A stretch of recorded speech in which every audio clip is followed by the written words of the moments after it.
الرحيم الحمد لله رب العالمين والصلاة والسلام على سيد الأنبياء وأشرف المرسلين وعلى آله وصحبه أجمعين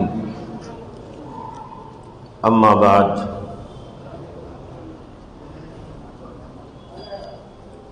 محترم حضرات، اس وقت میرے ذہن میں کوئی خاص مضمون ایسا نہیں ہے جو آپ کے سامنے کوئی مستقل حیثیت سے پیش کروں۔ انسان اپنے ذہن اور اپنے قلب اور اپنے دماغ پر خود کوئی قابو نہیں رکھتا، بلکہ یہ تمام چیزیں انسان کی اللہ کے اختیار میں اور قبضے میں ہوتی ہیں۔ بعض وقت ایسا ہوتا ہے کہ انسان کے دل میں، ذہن میں کوئی بات خود بخود آنی شروع ہو جاتی ہے۔ بعض وقت یہ بھی دیکھا گیا کہ بڑے فکر، تجسس اور تدبر و تفکر کے باوجود کوئی خاص بات ذہن میں نہیں آتی۔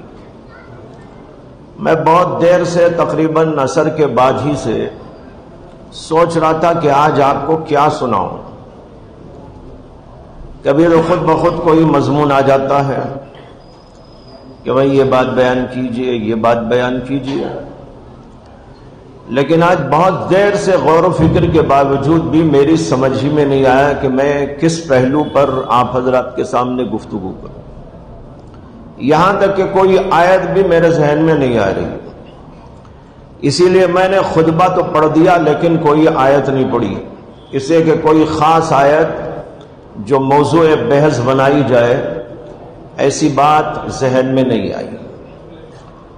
لیکن اس سے ایک بات سمجھ میں آئی کہ ہم کس قدر لاچار ہیں، کس قدر ہم مجبور ہیں اپنے دل کے اعتبار سے، دماغ کے اعتبار سے، زبان کے اعتبار سے، بیان کے اعتبار سے۔ انسان مجبور ہے۔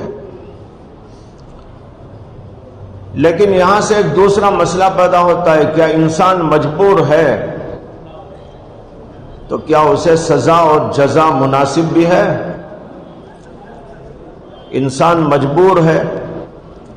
بہت سے لوگ یہ سمجھتے ہیں کہ انسان مجبور ہے، اس وجہ سے شراب پی لیا، اس سے کہ اس کے قبضے میں کیا ہے۔ انسان نے نماز پڑھ لی، وہ تو اس کے اختیار سے نہیں، مجبور ہو کر پڑھ لیا۔ مجبور ہو کر اگر پڑھ رہا ہے، مجبور ہو کر شراب پی رہا ہے، مجبور ہو کر کوئی کام کر رہا ہے، تو پھر اللہ اسے سزا و جزا کیوں دیتے؟ نماز پڑھنے پر ثواب، نہ پڑھنے پر عذاب۔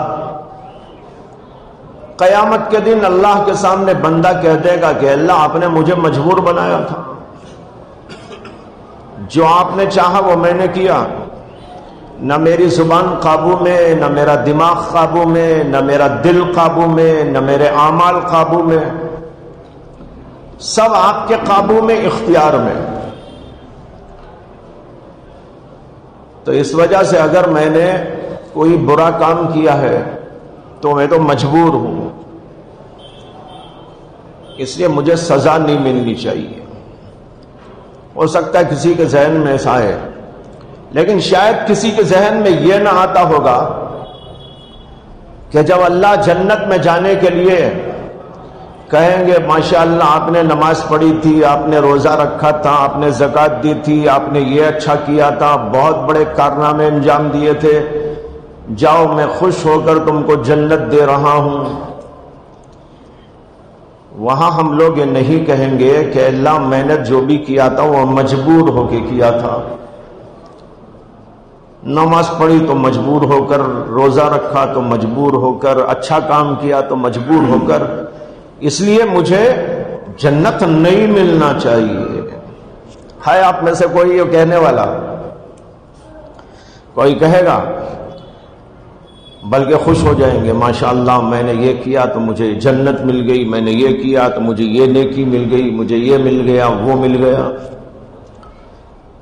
اس سے معلوم ہوتا ہے کہ شیطان ایک غلط پٹی یہاں پڑھاتا ہے۔ بات سمجھ میں آ رہی ہے نا؟ نیکی کرنے میں اپنے آپ کو سمجھتا ہے میں مختار ہوں، برائی کرنے میں سمجھتا ہے کہ میں مجبور ہوں۔ معلوم ہوتا ہے کہ نفس نے اور شیطان نے اسے غلط پٹی پڑھائی۔ اگر تو مجبور ہے تو نماز میں بھی بول میں مجبور، نیکی کرنے میں بھی بول کہ میں مجبور، لہذا مجھے جنت نہیں ملنا چاہیے۔ یہ کیا ہے کہ بھئی دوزخ میں ڈالنے کا نمبر آئے تب تو کہے کہ میں نے شراب پی تو مجبوری میں پی تھی، آپ نے اللہ تقدیر میں لکھ دیا تھا اس لیے میں نے پی لیا۔ یہاں پر یہ بات سمجھ لیجئے کہ شیطان کا بہت بڑا دھوکہ ہے۔ انسان مجبور بھی ہے، لیکن ایسا مجبور نہیں ہے کہ اسے اللہ کوئی اختیار ہی نہ دیا ہو۔ اسے اختیار ہے، اور اسی اختیار کے لیے اللہ نے اسے عقل دی ہے کہ میں نے تجھے اختیار دیا ہے، یہ کام یہ بھی کر سکتا ہے، یہ بھی کر سکتا ہے، یہ کام بھی تیرے سامنے ہے، یہ کام بھی تیرے سامنے ہے، تو اپنی عقل سے فیصلہ کر اور اپنے اختیار سے اختیار کر کون سا کام کرنا چاہیے۔ اچھا کام کرنا چاہیے، دل کہتا ہے، دماغ کہتا ہے، عقل کہتی ہے، اور اللہ نے اختیار بھی دیا ہے۔ اس اختیار کو استعمال میں لا کر نیکیوں کو اختیار کرے۔ انسان کے سامنے برائی بھی موجود ہے، اللہ نے عقل بھی دی ہے اور پاور بھی دیا ہے جس کو کہتے ہیں اختیار۔ اس اختیار سے اور پاور سے اس سے بچنے کی کوشش کرے، اسے کہ عقل رہبری کرتی ہے کہ بھئی یہ کام برا ہے، اس کی طرف نہیں جانا چاہیے، اس سے بچنا چاہیے۔ اگر انسان اس سے بچتا ہے اللہ خوش ہوتے ہیں، جنت دیتے ہیں۔ اگر اس کام کو کرتا ہے تو جہنم میں جاتا ہے۔ وجہ کیا ہے؟ انسان جو بھی اچھا یا برا عمل کرتا ہے وہ اپنے اختیار سے کرتا ہے، لیکن اتنی بات ضرور ہے کہ بھئی ہمارا اختیار ہمارے اختیار میں نہیں ہے، ہمارا اختیار ہمارے اختیار میں نہیں ہے، وہ اللہ کے اختیار میں ہے۔ اس لیے میں کہہ رہا تھا کہ ہمارا دل، ہمارا دماغ، ہماری بہت ساری صلاحیتیں، قابلیتیں، سب کچھ اللہ کے اختیار میں ہے، لیکن اس کا معنی یہ بھی نہیں ہے کہ انسان مجبور ہے۔ یہ سمجھانا چاہ رہا ہوں، کوئی اس سے یہ نتیجہ نہ نکال لے کہ بھئی ہم مجبور ہیں، اس لیے اچھا کریں کہ برا کریں، مجبور ہیں۔ جیسے کہ ایک فرقہ گزرا ہے، اس کا نام ہے جبریہ۔ وہ کہتا تھا انسان مجبور ہے، جو بھی وہ کر رہا ہے اپنے اعمال اچھے ہوں کہ برے، اس کے اندر وہ مجبور ہوتا ہے، مجبور ہو کے کرتا ہے، اس لیے کہ اللہ نے تقدیر میں لکھ دیا ہے، جو لکھ دیا اس کے مطابق کرے گا۔ اچھا لکھا ہے اچھا کرے گا، برا لکھا ہے تو برا کرے گا۔ شراب پینے کا لکھا ہے تو شراب پیے گا، نماز پڑھنے کا لکھا ہے تو نماز پڑھے گا۔ لہذا وہ فرقہ کہتا تھا کہ ہم مجبور ہیں، لیکن اس فرقے کو علماء نے گمراہ بھی قرار دیا، اور گمراہ ہونے کے ساتھ ساتھ اول درجے کا پاگل بھی قرار دیا۔ گمراہ بھی ہے، پاگل بھی ہے، اس سے کہ انسان خود محسوس کرتا ہے کہ میرے اندر تو قوت ہے، طاقت ہے، اختیار ہے۔ ہر آدمی دیکھتا ہے، سمجھتا ہے، ایسا نہیں کہ انسان غیر اختیاری طور پر کچھ کر رہا ہے۔ غیر اختیاری طور پر آپ سانس لیتے ہیں، سانس آ رہا ہے نہ جا رہا ہے؟ اب دیکھو جتنے بیٹھے ہوئے سارے سانس لے رہے، آپ سوچ سوچ کے لے رہے ہیں، عقل کو استعمال کر رہے ہیں، سانس لوں یا نہ لوں، اتنا سوچنے تک آؤٹ ہو جائیں گے، اتنا سوچ کر لینے تک انسان آؤٹ ہی ہو جائے گا۔ اسے بغیر سوچے بغیر سمجھے از خود بخود چل رہی ہے سانس، اور انسان لیتا چلا جا رہا ہے۔ اگر سوچ سوچ کے انسان لیتا تو بڑی دقت ہوتی۔ یہ ہے غیر اختیاری چیز۔ اسی طرح ہمارا دل اندر چل رہا ہے، اندر پورے اعضاء کام کر رہے ہیں، کھانے کا سسٹم چل رہا ہے، انسان یہاں کھانا ڈالتا ہے، اختیار سے ڈالتا ہے، ڈال دینے کے بعد اندر جو بھی ہوتا ہے وہ غیر اختیاری ہوتا ہے۔ یہاں سے ڈال دینے کے بعد انسان اگر چاہے میں نکالوں تب بھی نہیں نکال سکتا، اس کے اختیارات ختم ہو جاتے ہیں۔ ڈالا اندر چلا گیا، اندر جاتے ہی اس کا اختیار ختم۔ اب اس کے بعد اللہ کو جو کرنا ہے وہ کرتے ہیں، وہ اندر جاتا ہے، ہضم ہوتا ہے، اور اس سے اللہ قوتیں و طاقتیں پیدا کرتا ہے۔ کچھ حصہ اس کا خون بنتا ہے، کچھ حصہ اس کا ہمارا جسم بن جاتا ہے، ہڈیاں گوشت پوشت اس سے تیار ہو جاتے ہیں، کچھ حصے سے طاقتیں تیار ہو جاتی ہیں، آنکھ کی روشنی پیدا ہوتی ہے، زبان میں قوت آتی ہے، دل کو قوت ملتی ہے، جگر کو قوت ملتی ہے، اور اعضاء کو طاقتیں ملتی ہیں۔ لیکن یہ سب کچھ جو ہو رہا ہے اس میں آپ کا کوئی بھی اختیار نہیں، بس آپ نے نمالہ بنایا، اندر ڈالا، قصہ ختم۔ اب اندر وہ اس کو کیا بنانا ہے کیا نہیں بنانا، زہر بنانا، دوا بنانا، غذا بنانا، سب اللہ کے اختیار پہ۔ لیکن اعمال جو ہم کرتے ہیں وہ ایسے نہیں ہیں۔ ہر آدمی سمجھ سکتا ہے کہ میں اختیار سے کرتا ہوں، نماز پڑھتا ہوں تو اختیار سے، گناہ کرتا ہوں تو اختیار سے، غلط آنکھیں اٹھاتا ہوں تو اختیار سے، اس میں اختیار ہے انسان کا۔ لیکن بعض وقت شیطان یہاں دھوکہ دیتا ہے اور کہتا ہے کہ بھائی اللہ نے لکھ دیا ہے تقدیر میں، اس لیے تم کر رہے ہیں۔ اسی کو لے کر فرقہ جبریہ گمراہ ہو گیا، گمراہ بھی ہو گیا، بے عقلی کا ثبوت بھی دے گیا۔ اس لیے کہ مولانا روم جیسے لکھتے ہیں کہ انسان کے اندر اختیار کا ہونا اتنا بدیہی اور اتنا واضح ہے کہ اس کو کتے اور بلیاں بھی جانتی ہیں کہ انسان مختار ہے۔ کتے و بلیاں بھی سمجھتی ہیں کہ انسان کو اللہ نے اختیار دیا، اور انسان یہ سمجھے کہ نہیں میں مجبور ہوں، وہ تو کتے اور بلی سے بھی گیا گزرا ہو گیا۔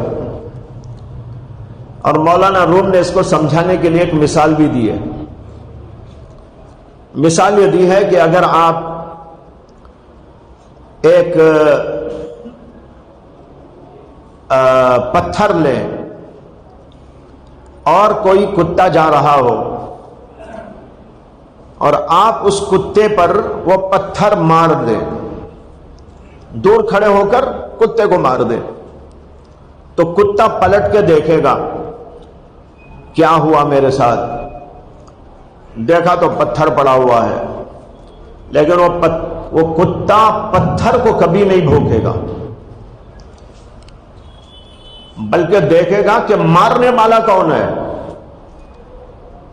دیکھے گا نہیں دیکھے گا، پتھر لگا اور زخم آیا، چیخ مارا، لیکن پلٹ کے دیکھنے کے بعد کبھی بھی کتا پتھر کو دیکھ کر نہیں بھونکے گا، بلکہ پتھر مارنے والا کون ہے اسے دیکھے گا، اسے بھونکے گا۔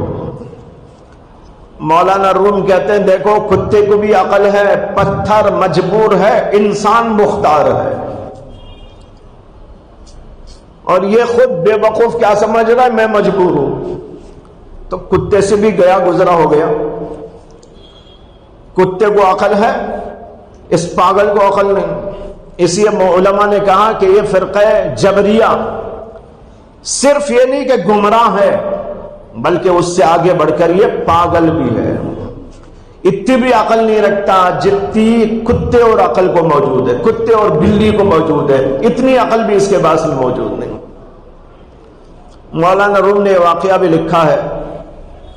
واقعہ تمثیلی ہے یا واقعہ واقعی ہے یہ تو مجھے نہیں معلوم، لیکن مثنوی شریف کے اندر انہوں نے یہ واقعہ لکھا ہے کہ ایک آدمی تھا جبریہ فرقے کا، جو کہتا تھا جو بھی ہوتا ہے تقدیر کی وجہ سے ہوتا ہے، اللہ نے لکھ دیا ہے اس لیے ہوتا ہے، میں جو بھی کرتا ہوں سب اللہ کے اختیار میں ہے، میرے اختیار میں کچھ نہیں، میں مجبور ہوں. کہتے ہیں ایسے ہی فرقے کا ایک آدمی کہیں جا رہا تھا،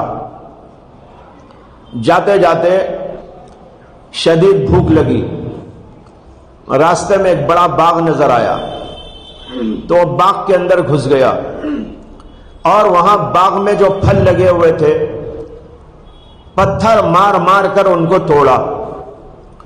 بہت سے جمع ہو گئے تو بیٹھ کے کھانے لگا. اتنے میں وہاں کا مالک آ گیا.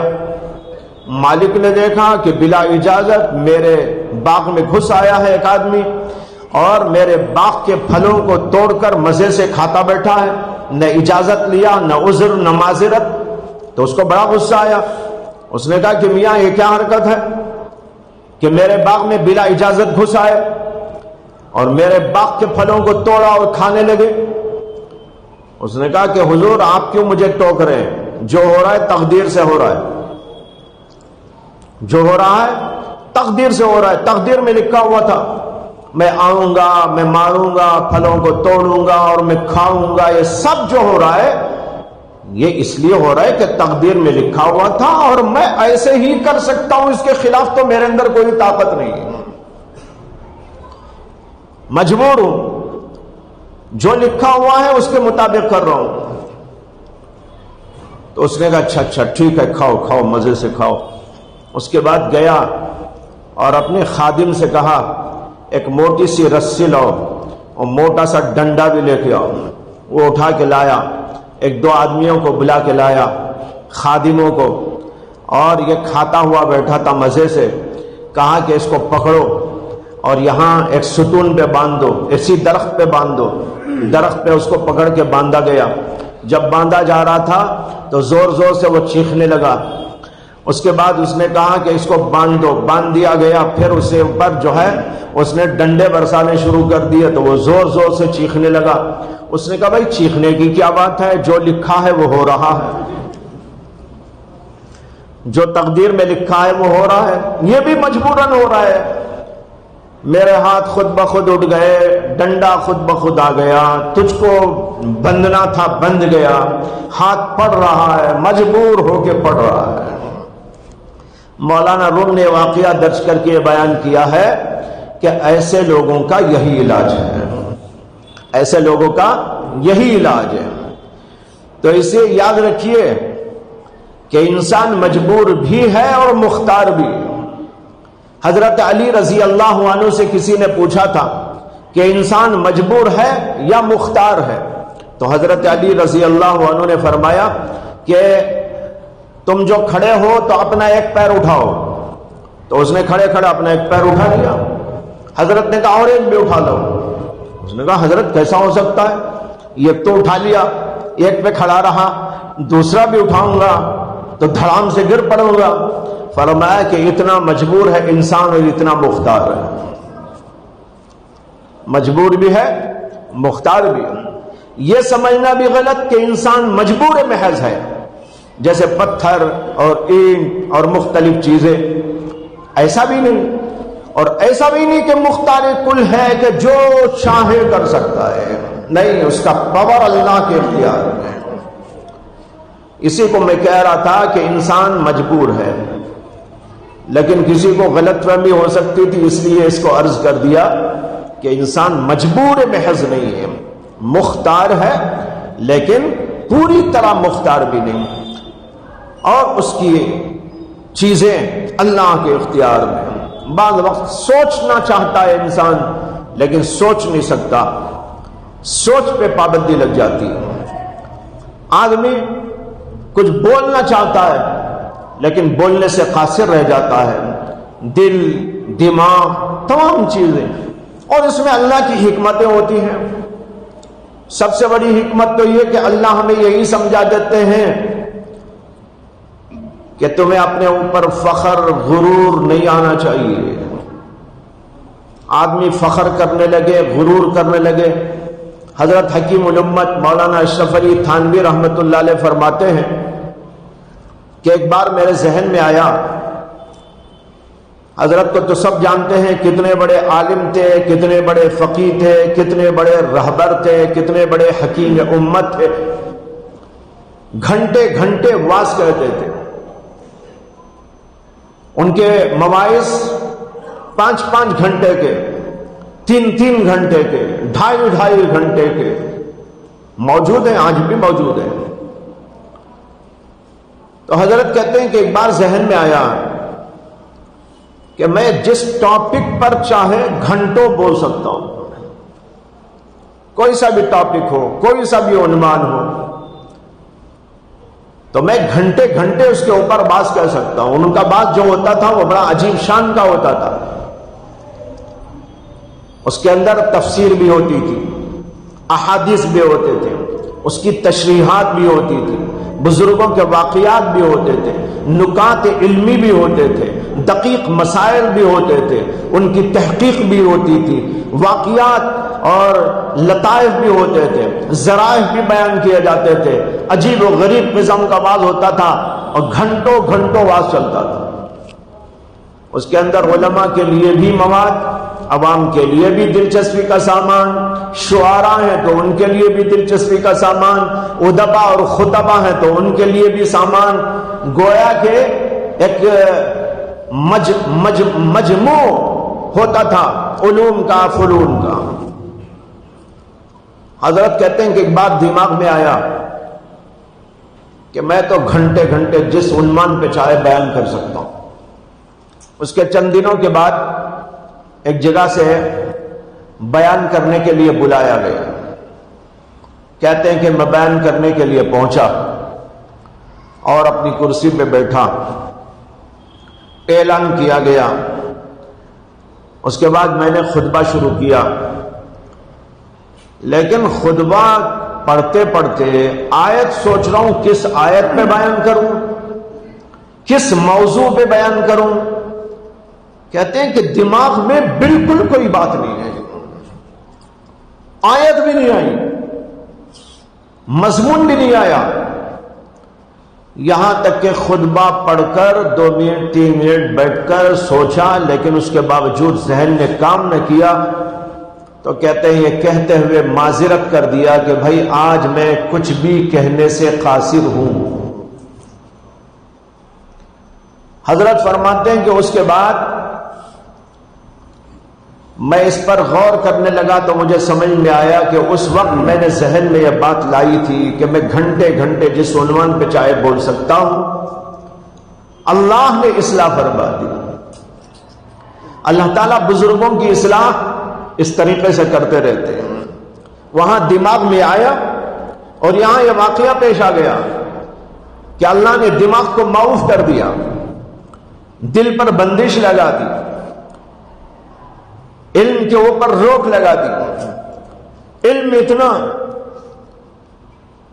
لیکن اس کے باوجود کوئی بات ذہن میں نہیں گیا، یہاں تک کہ کہہ کر واپس آ جانا پڑا کہ میرا اب ذہن کام نہیں کر رہا، میں کچھ بیان نہیں کر سکتا۔ مجھے ہمارے حضرت مسیح الامت رحمت اللہ علیہ کی ایک بات یاد آ گئی۔ ایک بار حضرت کے پاس ہم لوگ گئے تھے تو حضرت نے فرمایا کہ بھائی میرا معمول یہ تھا ہمیشہ سے، بلکہ بچپن سے، کہ تہجد پڑھنے کا عادی تھا۔ یہ بڑھاپے میں کہہ رہے ہیں، بڑھاپے کے دور کی بات سنا رہا ہوں آپ کو، اس سے کہ ہم لوگوں نے حضرت کو جو دیکھا تو بڑھاپے ہی میں دیکھا تھا۔ تو فرمایا کہ بچپن سے بھی عادت تھی تہجد پڑھنے کی، اور شروع سے عادت یہ تھی کہ عشاء کے بعد 2 رکعت 4 رکعت جو بھی نصیب میں ہوتی تہجد کی نیت سے پڑھ کے سو جاتا تھا، اور پھر اس کے بعد اٹھ بھی جاتا تھا، احتیاطاً پڑھ کے سوتا تھا کہ کہیں آنکھ لگ گئی تو کم سے کم تہجد نہ چھوٹ جائے۔ علماء نے لکھا بھی ہے کہ اگر کوئی آدمی عادی نہ ہوا ہو تہجد کو اٹھنے کا تو وہ پڑھ کے سو جایا کرے۔ عشاء کے بعد تہجد کا وقت شروع ہو جاتا ہے، آپ نے عشاء پڑھی، عشاء پڑھتے ہی تہجد کا وقت شروع۔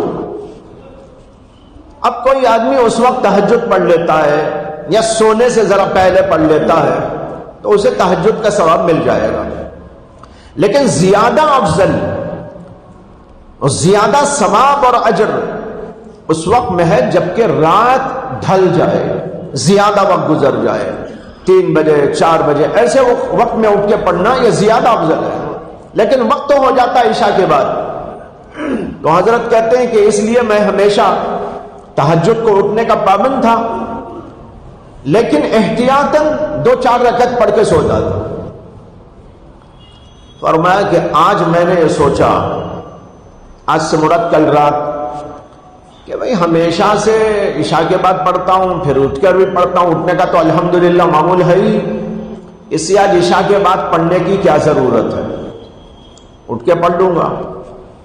کہتے ہیں کہ میں آج ایسا ہی بغیر تہجد پڑھے سو گیا، یعنی عشاء کے بعد، کہ اٹھ کے پڑھوں گا، لیکن آج اٹھنے سے قاصر رہ گیا، آج ہی نہیں اٹھا، زندگی بھر اٹھتا رہا، ہمیشہ معمول رہا، لیکن آج اس لیے کہ جو ہے ہمیشہ کا معمول ہے پڑھ کے نہیں سویا، اور یہ خیال ہوا کہ ہمیشہ تو اٹھتا ہوں، آج بھی اٹھ جاؤں گا، لیکن آج ہی نہیں اٹھا۔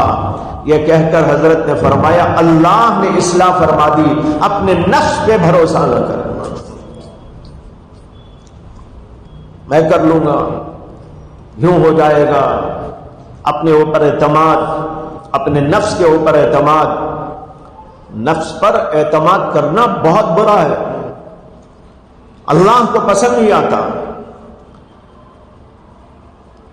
یہ دیکھیے ابھی جو واقعہ سنا ہے، نفس پر اعتماد کیا سو گئے، اور حضرت نے وہاں وہ سوچا تھا، اللہ نے اصلاح یوں کر دی کہ زبانی بند کر دی، اور یہ سمجھا دیا کہ اپنے نفس پہ بھروسہ نہ کرو، اپنے علم پہ بھروسہ نہ کرو، اپنی عقل پہ بھروسہ نہ کرو، اور اپنے من پہ بھروسہ نہ کرو، اپنے دل پہ بھروسہ نہ کرو۔ کسی چیز پر انسان بھروسہ نہیں کر سکتا، اسے ہر وقت یہ سمجھنا ہے کہ میں اللہ کا محتاج ہوں۔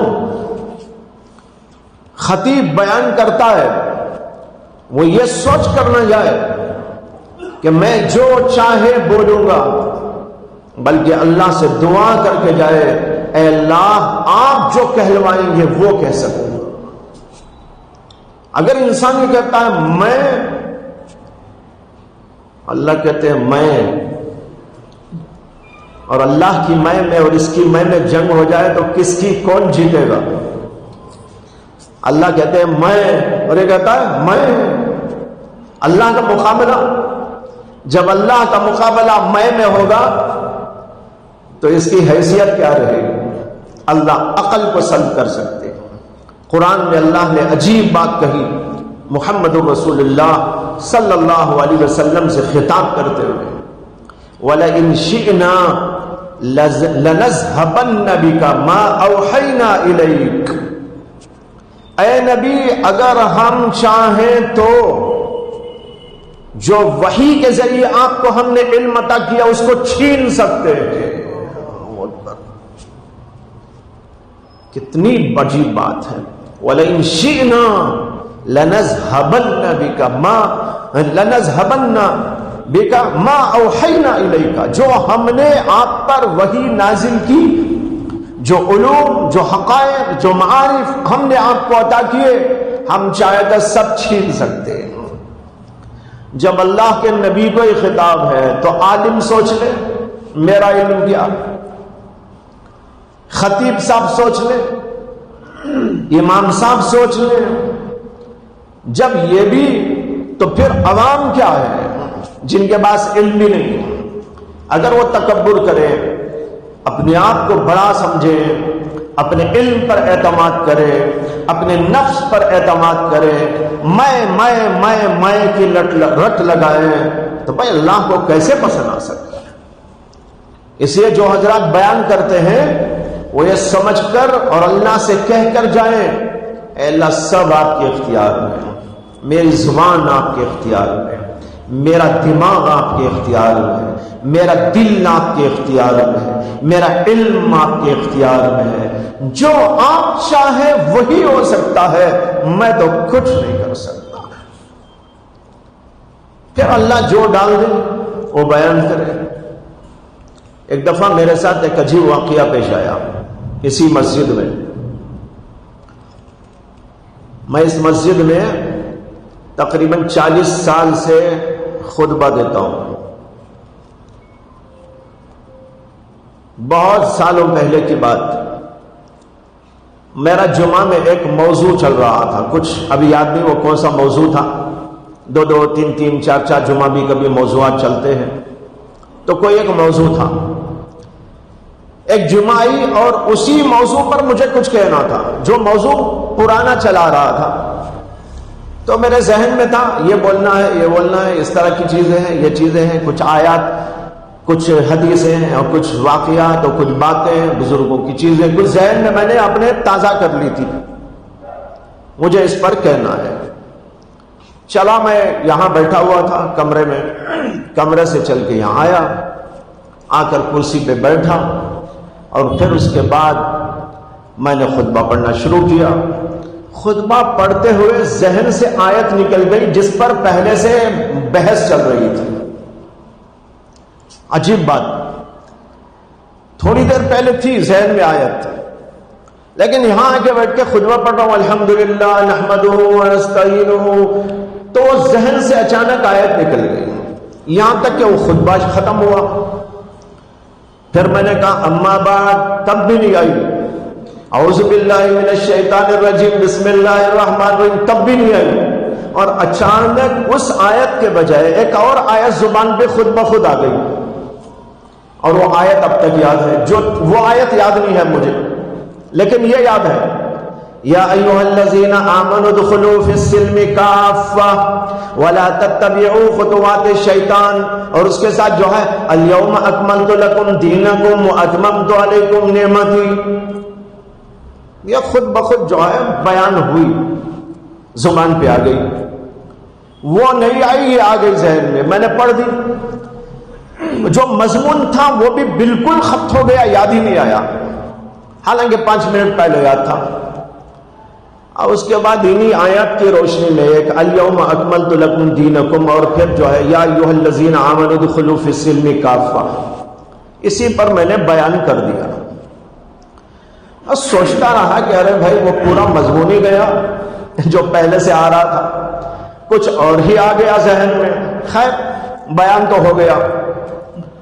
بیان ہو کر میں اپنے کمرے میں جا کے بیٹھا یہاں، تو ایک 5-6 آدمی داخل ہوئے، ملنے کے لیے آئے، ان میں ایک صاحب پرانے میرے سے ملنے والے تھے، وہ تھے، اور وہ 4-5 آدمیوں کو لے کے آئے، آ کر بیٹھ کر ان کی زبان سے نکلا، حضرت آج کا بیان جو تھا بہت ضروری تھا ہمارے لیے،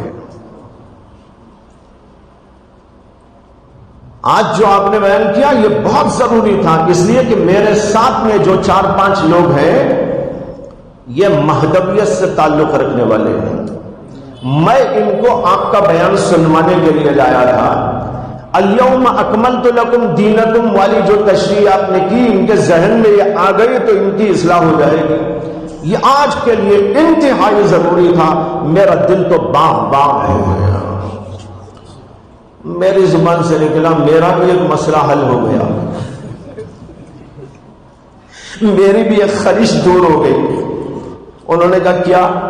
تو میں نے کہا دیکھیے ایسا ہوا، میں یہاں سے کچھ اور سوچ کے گیا تھا اور کچھ اور بیان کرنے کے لیے تھا، آیت بھی کچھ ذہن میں تھی، وہاں جا کے بیٹھا تو جو ایسا ایسا ہوا، اب سمجھ میں آیا کہ یہ تو آپ کا تصرف ہے پورا، آپ لوگوں کی طلب کا تصرف ہے۔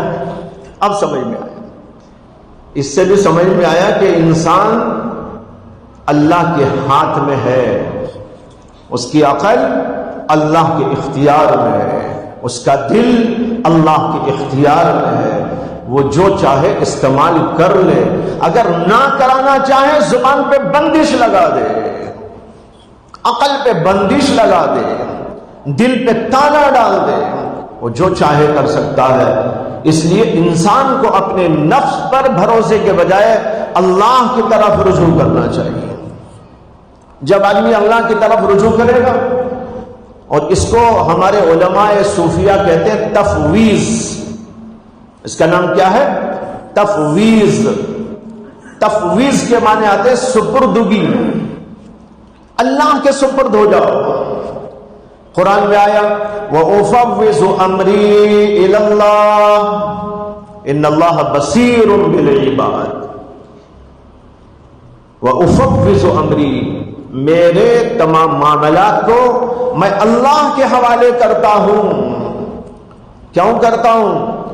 اس لیے کہ اللہ بصیر بالعباد ہے، اپنے بندوں کے بارے میں سب کچھ جانتا ہے، کیا کرنا ہے، کیا کرانا ہے، کیا بلوانا ہے، کیا ان کو پڑھانا ہے، کیا ان کی مصلحتیں ہیں، کیا ان کی ضرورتیں ہیں، اللہ سب جانتا ہے، وہ بصیر بالعباد۔ اس لیے میں تو اپنے سارے حالات، اپنے تمام مسائل اور تمام کی تمام چیزوں کو اللہ کے حوالے کرتا ہوں۔ جب آدمی تفویض کرتا ہے، اللہ کے حوالے کر دیتا ہے، تو اللہ تعالیٰ اسے اپنے اس میں لے لیتے ہیں کہ بندہ تو میرا ہے، اس کی زبان کھلوانا تو میں، اس کو بلوانا تو میں، پڑھانا تو میں، سب کچھ میں کروں۔ اب اللہ کے اختیار میں دے دیجیے، آپ خاموش ہو جائیے۔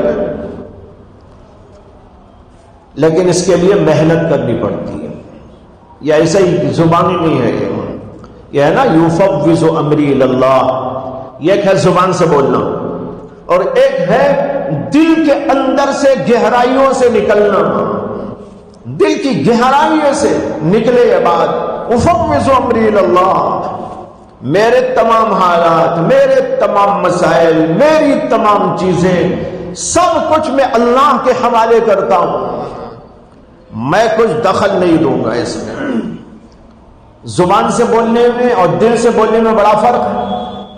آدمی زبانی بولے گا وہ تو کانوں تک رہ جاتی ہے بات، اور دل کی بات عرش تک پہنچتی ہے۔ اسے دل سے نکلنا ہے، اور دل سے نکلنا ہے تو کب ہوگا؟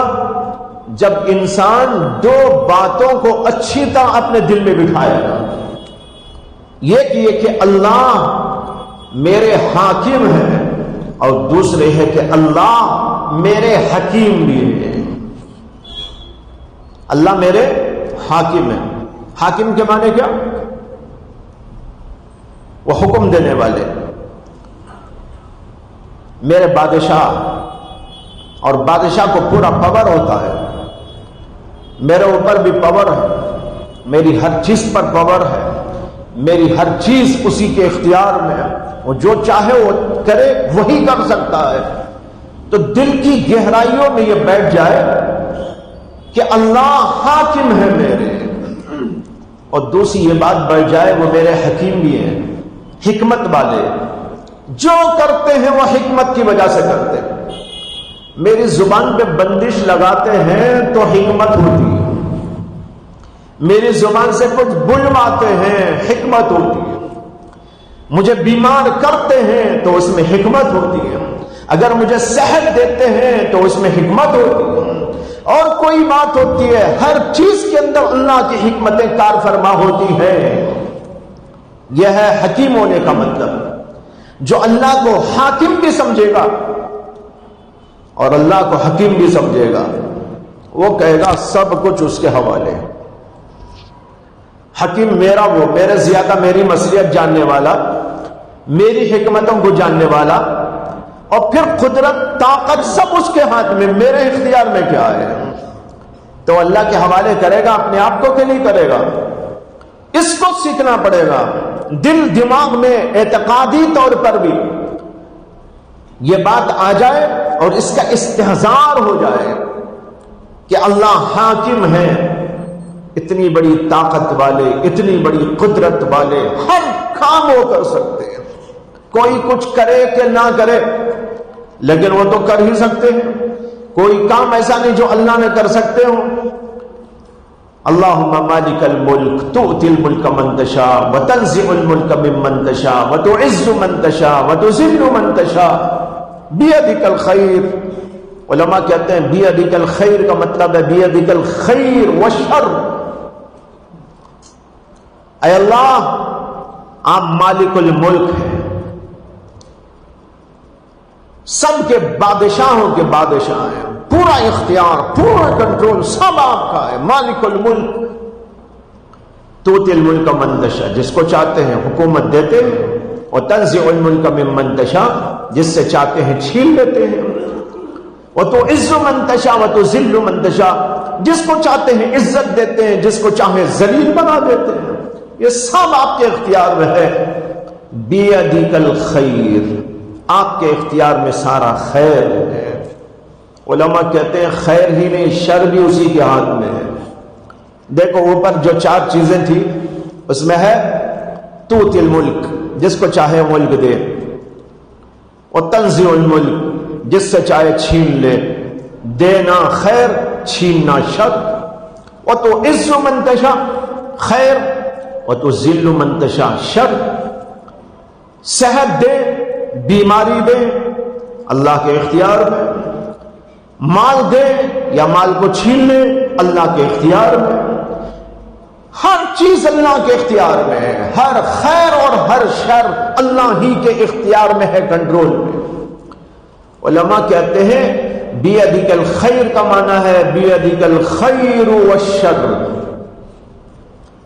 لیکن ایسا کہنا نہیں چاہیے،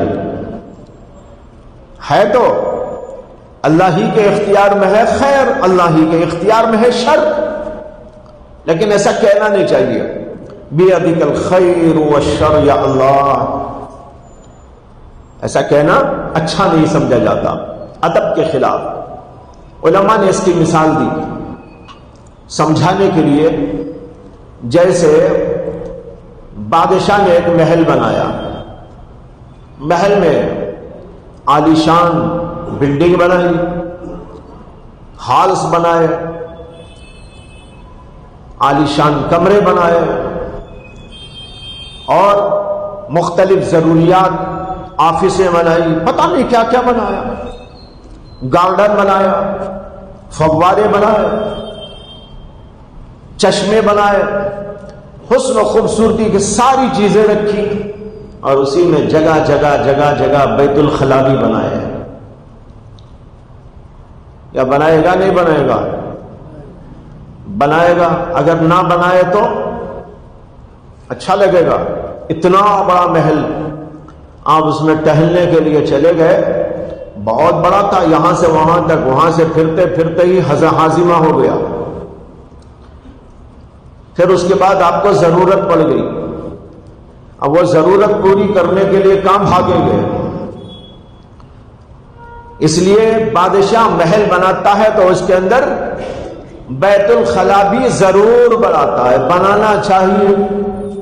اب اتنا بڑا محل، اس کے اندر یہ عظیم الشان جو ہے کمرے، ہال اور پتہ نہیں کیا کیا، یہ گارڈن، یہ سب خیر کی شکلیں ہیں، اور اس کے اندر بیت الخلا بھی ہے، شر ہے، نالیاں بھی ہیں، شر ہے، کہاں سے کہاں کیا کہ گزر رہا ہے، سب شر ہے۔ اب ہم کہیں گے اے عالی بادشاہ، اے عالی شان بادشاہ، ماشاءاللہ سب کچھ آپ کے ہاتھ میں ہے، کتنا پیارا آپ نے بنایا، کیسا خوبصورت بنایا، آپ کی عقل، آپ کی لیاقت، آپ کی سمجھ اور آپ کے یہ سب بہت اچھے۔ اتنا کہہ کے خاموش ہو جائیں گے. اس کے ساتھ آپ یہ نہیں کہیں گے ماشاءاللہ آپ نے بڑا اچھا گارڈن بنایا، بہت اچھے کمرے بنائے، بہت اچھے محلات بنائے، ماشاءاللہ بڑے اچھے خوبصورت جو ہے بیت الخلا بنائے، نالیاں بھی بنائی ماشاءاللہ. ایک لگائے گا اٹھا کے، بے وقوف، ادب نہیں ہے، بدتمیز ہے، کیا کہنا ہے کیا نہیں کہنا پتہ نہیں. یہ ہے مثال بیدک الخیر. اگرچہ کہ شر بھی اللہ ہی پیدا کرتا ہے، بیماری دینا بھی اسی کا کام، جیسے صحت دینا اسی کا کام، فقر و فاقے میں مبتلا کرنا اسی کا کام ہے، جیسے مال دینا بھی اسی کے اختیار و پوزیشن میں ہے، اسی طرح سب اللہ کے اختیار میں ہے. لیکن جب کہا جائے گا، خطاب کیا جائے گا، تو ادب کا تقاضا یہ ہے کہ آپ کہیں بیدک الخیر، انک علی کل شیء قدیر، آپ ہر چیز پر قدرت و طاقت رکھتے ہیں. تو بھائی یہ کہہ رہا تھا کہ یہ ہے حاکم ہمارا، جو سب کر سکتا ہے، جو سب کر سکتا ہے، میرے کام نہیں کر سکتا. تو آپ کیوں پریشان ہیں؟ آپ کو پریشان ہونے کی کیا ضرورت ہے؟ آپ کو خامخواہ جو ہے تکلیف اٹھانے کی کیا ضرورت ہے؟ کارساز ماں بساز کار ماں، فکر ماں در کار ماں آزار ماں. ایک شاعر نے کہا تھا، یہ شعر جس میں اس نے کہا کارساز ماں. کارساز کسے کہتے ہیں؟ کاموں کا بنانے والا. کارساز ماں بفکر کار ماں، یہ تھا اصل شعر. کیا تھا؟ کارساز ماں بفکر کار ماں، فکر ماں در کار ماں آزار ماں. اس میں لفظ فکر آیا تھا. حضرت حکیم الامت تھانوی رحمت اللہ علیہ نے اس شعر میں اصلاح فرمائی. اسے شاعروں کو چاہیے کہ اپنے شعر کی اصلاح کے لیے علماء کی خدمت میں آیا کریں. اسے کہ خالی شعر شاعری کریں گے تو کبھی ایسی شعر شاعری ہو جائے گی جو انسان کو گمراہی کی طرف بھی لے جا سکتی ہے. شعر کے وزن ڈھالنے میں زیادہ فکر رہتی ہے شاعروں کو، لیکن اس کو شریعت پر ڈھالنے میں کم رہتی ہے. اس لیے جب شعر بنانے والا شعر بنائے تو اسے چاہیے کہ ایک طرف وزن شعر کا لحاظ کرے اور شعریت کا لحاظ کرے، تو دوسری طرف شریعت کا بھی لحاظ کرے. خالی شعریت کا لحاظ کر دے گا اور شریعت کا لحاظ نہیں کرے گا تو بسا اوقات گمراہی میں پڑ جائے گا. تو حضرت تھانوی نے کہا کہ بھائی یہ شعر جو ہے شریعت کے میزان و ترازو پہ ٹھیک نہیں اترتا ہے. اگر کہ شعریت پر تو ٹھیک اتر رہا ہے، شعریت کے وزن پہ تو ٹھیک اتر رہا ہے، شریعت کے وزن پہ نہیں. کیا غلطی ہے اس میں؟ دیکھو بہت اچھا نکتہ ہے، غور کرو. وہ یہ ہے کہ اس شعر میں آیا لفظ فکر جو اللہ کے لیے استعمال کیا اس نے، اور کہا کارساز ماں بفکر کار ماں. ہمارا کارساز یعنی اللہ ہمارے کاموں کی فکر میں لگا ہوا ہے، ہمارے کاموں کی فکر میں لگایا. بولتے نا ہمارے ابا ہماری فکر میں لگے ہیں، ہماری اماں ہماری فکر میں لگی ہے، فلاں صاحب ہماری فکر میں لگے ہیں.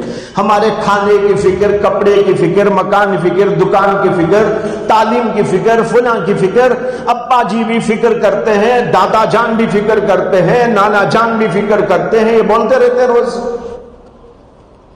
وہ شاعر بھی وہی لفظ یہاں استعمال کر لیا اور اس نے کہا کارساز ماں بفکر کار ماں. حالانکہ اللہ کے لیے لفظ فکر کا استعمال جائز نہیں ہے. اللہ کو آپ مفکر نہیں کہہ سکتے، مدبر کہہ سکتے. اللہ کو آپ مفکر نہیں کہہ سکتے، یعنی فکر کرنے والا.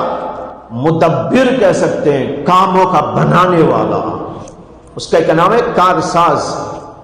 کارساز ماں بفکر کار ماں، غلط ہو گیا شعر، شریعت کی میزان پہ ٹھیک نہیں آیا، اگرچہ کہ شریعت کی میزان پہ ٹھیک ہو گیا۔ حضرت نے کہا اس کو ذرا سے لفظ کی تبدیلی سے شریعت کے وزن کے ساتھ شریعت کے وزن پہ بھی ڈھالا جا سکتا ہے، اور حضرت نے وہ ترمیم کر دی۔ اس میں کیا ترمیم؟ انہوں نے کہا اس کو فکر کی جگہ لفظ ساز لگا دو، اور یوں کر دیا شعر کو، کار ساز ماں بس ساز کار ماں، بفکر کار ماں کی جگہ بس ساز کار ماں، اور ساز بعینی ہی ترجمہ ہے فارسی میں تدبیر کا، اسی کا نام ہے مدبر، یدبر الامر، قرآن میں جگہ جگہ آیا ہے یدبر الامر، وہ اللہ مدبر کائنات ہے، زمین آسمان چاند و سورج تمام چیزوں کا مدبر ہے۔ تو حضرت نے کہا اس میں ذرا سی ترمیم کرنا چاہیے، اور شعر یوں بنا دیا، کار ساز ماں بساز کار ماں، فکر ماں در کار ماں آزار ماں۔ بڑا اچھا شعر ہے۔ شعر کا مطلب یہ ہے کہ ہمارا کارساز حقیقی یعنی اللہ ہمارے کاموں کے بنانے میں لگا ہے، فکر مت بولو، بنانے میں لگا ہے۔ جب وہ بنانے میں لگا ہے، ہمارے کھانے، ہمارے پینے، ہمارے کپڑے، ہمارے دکان، ہمارے مکان، ہماری صحت، ہماری عافیت، ہماری راحت، ہماری سہولت، ہماری شادیاں، ہمارے دکان، ہماری ملازمتیں، ہماری سیاسی زندگی، کچھ بھی ہو، کیسی بھی ہو، کہیں کی بھی ہو، ساری چیزوں کو بنانے میں وہ اللہ لگا ہوا ہے۔ جب وہ لگا ہوا ہے تو اس کے بعد کے شعر میں کہتا ہے کہ ہمارے کاموں کے سلسلے میں ہمیں لگے رہنا، خامخواہ اپنے آپ کو تکلیف پہنچانا ہے، اپنے آپ کو تکلیف میں ڈالنا ہے، اللہ کے حوالے کر دو۔ کار ساز ماں بس ساز کار ماں، فکر ماں در کار ماں آزار ماں، ہمارے کاموں میں ہمیں فکر میں پڑ جانا اپنے آپ کو تکلیف دینے کے برابر ہے۔ کیوں تکلیف دے؟ اس پر ہو سکتا ہے کوئی صاحب سوال کرے کہ بھئی میں تو پھر دکان بھی بند کر دیتا ہوں، ساری چیزیں بند کر کے کہیں جا کے مسجد میں بیٹھ جاتا ہوں، کچھ نہیں کرنا ہے، کار ساز ماں بساز کار ماں، فکر ماں درکار ماں آزار ماں، خود کو کیا تکلیف دینا ہے، اس سیاست سے دکان بند، یہ بند، وہ بند، لاک ڈاؤن کر دیتا ہوں۔ ہاں ایسے بھی بڑے بڑے عقل مند ہیں۔ اس کا مطلب یہ نہیں ہے، مطلب یہ ہے کہ شریعت نے جن اصول پر آپ کو اجازت دی ہے، محنت کرو، تدبیر اختیار کرو، اسباب اختیار کرو، وہاں ان چیزوں کو اس حد تک اختیار کر لینا چاہیے، اس کے بعد کہنا چاہیے اس سے زیادہ فکر میں مجھے پڑنا نہیں ہے، میں نے اللہ کے حوالے کر دیا ہے، جو اللہ نے کہا میں نے کر دیا، اب اس کے بعد اللہ جانے، اب اللہ کے حوالے کر دو۔ کہتے ہیں کہ ایک صاحب تھے مولانا، انہوں نے ایک دفعہ باز کہا اور اس بات میں انہوں نے اسی قسم کا مضمون بیان کیا، کارساز ماں بساز کار ماں، فکر ماں درکار ماں آزار ماں، توکل کرو، اللہ پر حوالے کرو، اللہ کھلانے والا، اللہ پلانے والا۔ تو کوئی ایسے ہی ایک بے وقوف بیٹھا ہوا تھا، اس سے سوچا کہ بھائی اب سب چھوڑ چھاڑ کر کسی جنگل میں جا کے بیٹھ جانا ہے، جا کر جنگل میں بیٹھ گیا اور سوچنے لگا کہیں نہ کہیں سے اللہ کھانا بھیج دیں گے، وہ کارساز ہیں، کھانا آئے گا، کھاؤں گا، کیوں چلاؤں دکان، کیوں اٹھاؤں محنت، آرام سے رہوں گا، کھاتا رہوں گا۔ جا کر بیٹھ گیا، لیکن کھانا آیا نہیں۔ ایک وقت ہوا، دو وقت ہوا، تین وقت ہوئے، اس کے بعد ایک دن گزرا، دو دن گزرے، اور یہاں جو ہے چوہے دوڑنے لگے پیٹ میں۔ پریشان ہو گیا، کیا ہوگا، کیسا ہوگا، کیا کروں، نہ بھاگنے کا راستہ، نہ رہنے کا راستہ، نہ یہ کرے تو بن پڑے، نہ وہ کرے تو بن پڑے، بیچارہ بہت پریشان ہو گیا۔ اس کے بعد تیسرا دن ہوا، تیسرے دن ایک صاحب ادھر سے گزرنے لگے. یہ صاحب ایک درخت کے نیچے بیٹھے تھے ذکر کرتے ہوئے. ذکر کم، کھانے کی یاد زیادہ، بلکہ وہ ذکر بھی کھانے کے لیے. دیکھو یہاں نقطہ سمجھنے کا ہے. ایک ہوتا ہے وہ بندہ جو اللہ کی یاد میں لگتا ہے، اور ایک وہ جو کھانے کے لیے ذکر میں لگتا ہے. یہ تو ایسے ہی تھا، اسے تو اصل میں دکان نہیں چلانا تھا، بیٹھ کے کھانا تھا، اس لیے ذکر میں بیٹھ گیا جا کے. تو اب تیسرے دن جو ہے ادھر بیٹھا ہے، بھوک شدید لگ رہی ہے. ایک آدمی کا ادھر سے گزر ہوا اور وہ کہیں جا رہا تھا، اس کے پاس توشہ تھا. اس نے سوچا کہ جنگل ہے، ابھی کھانا آگے پتہ نہیں کہاں کھانا، یہاں ذرا سایہ ہے، بیٹھ کے کھا لوں گا. اب اس نے اپنا توشہ کھولا تو خوشبو آنے لگی. وہ خوشبو سے اور بے چین ہو گیا. اتنی شدید بھوک میں اگر خوشبو بھی آنے لگے تو انسان اور بے قرار ہو جاتا ہے، اور بے قرار ہو گیا اور کھانسنے لگا کرنے لگا. اور وہ بیچارہ جو نیا نیا ادھر سے گزر رہا تھا وہ یہ سمجھا ہاں کوئی نہیں ہے، جنگل ہے. اتنے میں یہ آواز آئی تو اس نے ادھر ادھر چھان چھان کے دیکھا کہاں سے آواز آ رہی ہے. دیکھا تو ایک صاحب ذکر کرتے بیٹھے ہیں اور ان کو کھانسی آ گئی.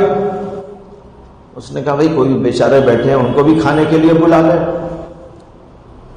اور وہ کھانسی کی وجہ سے ادھر متوجہ ہوئے اور اس کو بلا لیا اپنے ساتھ. بھائی آئیے آپ بھی شامل ہو جائیے. اب اسے تو کھانا تھا ہی، اس لیے آ کر بیٹھ کر کھانا کھا لیا. یہ صاحب آگے سفر میں چلے گئے تو یہ صاحب سیدھے مولانا کے پاس میں گئے جن کے بیان کے بعد یہاں آ کے بیٹھے تھے، اور ان سے جا کر کہا کہ حضرت آپ نے بیان کیا تھا، بالکل صحیح فرمایا. جو اللہ پر بھروسہ کرتا ہے اللہ اسے ضرور عطا کرتے ہیں، لیکن مولانا ذرا کھانسنا پڑتا ہے. میں نے تجربہ کر لیا ہے، ذرا کھانسنا پڑتا ہے، اس کے بعد کھانا آتا ہے. آئندہ آپ یہ بیان فرمائیں تو یہ بھی کہہ دیجئے کہ بھائی آپ لوگ کہیں ایسا جائیں تو ذرا کھانسا بھی کرو. میں پہلے دن کھانس لیتا تو شاید پہلے مل جاتا. یہ سب کیا ہے؟ لغویات، نہ سمجھنے کی بات. اگر سمجھداری ہو تو انسان ایسی حرکتیں نہیں کرتا. اس لیے میں نے کہا یہ معنی نہیں ہے اس کا. شریعت نے جن حدود میں رہتے ہوئے اسباب کو اختیار کرنے کی تعلیم دی اسے پورا کرو. اللہ کے نبی کی یہی سنت تھی، اللہ کے نبی نے کیا، تمام پیغمبروں نے کیا. اس کے بعد کہو اللہ کے حوالے، میں اس میں زیادہ پڑھتا نہیں ہوں، اللہ دینے والے، جو اللہ مسیح سمجھے کہ وہ دے. یہ حاکم ہونے کی بات تھی. اور حکیم، اور یہ سمجھو اللہ حکیم ہے، وہ مجھے دیں گے تو حکمت، نہیں دیں گے تو اس میں بھی حکمت، اور مجھے کچھ کریں گے تو اس میں بھی حکمت. اللہ حکمت ہی حکمت کے ساتھ میرے ساتھ معاملہ کرتے ہیں. اس لیے افوض امری الی اللہ، میں اپنے آپ کو اللہ کے حوالے، میں اپنے تمام مسائل کو اللہ کے حوالے کرتا ہوں. اس کا نام ہے تفویض. اللہ کے حوالے کرو. کیوں؟ انسان مجبور، ہر چیز کے اندر مجبور ہے. اور مجبوری کا وہ مطلب نہیں جو آپ نے سمجھایا، کسی نے سمجھایا، وہ مطلب ہے جو میں نے آپ کے سامنے عرض کیا. اس کو ذہن میں رکھنا چاہیے. اللہ تعالی ہم سب کو ہدایت و توفیق عطا فرمائے. وآخر دعوانا ان الحمد للہ رب العالمین. اللہم صل علی سیدنا محمد وعلی آل سیدنا مولانا محمد وبارک وسلم. ربنا آتنا فی الدنیا حسنہ وفي الآخرة حسنة وقنا عذاب النار. ربنا لا تزغ قلوبنا بعد إذ هديتنا وهب لنا من لدنك رحمة إنك أنت الوهاب. ربنا لا تجعلنا فتنة للقوم الظالمين ونجنا برحمتك من القوم الكافرين. ربنا لا تؤاخذنا إن نسينا أو أخطأنا. ربنا ولا تحمل علينا إصرا كما حملته على الذين من قبلنا. ربنا ولا تحملنا ما لا طاقة لنا به واعف عنا واغفر لنا وارحمنا أنت مولانا فانصرنا على القوم الكافرين. سبحان ربك رب العزة عما يصفون وسلام على